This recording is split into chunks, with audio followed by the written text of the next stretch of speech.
Welcome Spirit Shack. This is our UV bulb. So this requires 240 volts main power. So you could either plug this into a lamp that has the E27 fitting, or you can plug it into your normal light fittings on the ceiling in your house, as long as you've got the E27 light fitting. So it is a 40-watt bulb, so it's incredibly bright.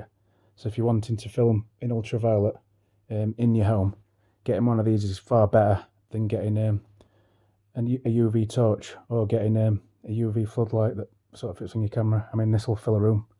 So if you're wanting to do it in a house and that house has a mains power, this is by far the best UV light to get.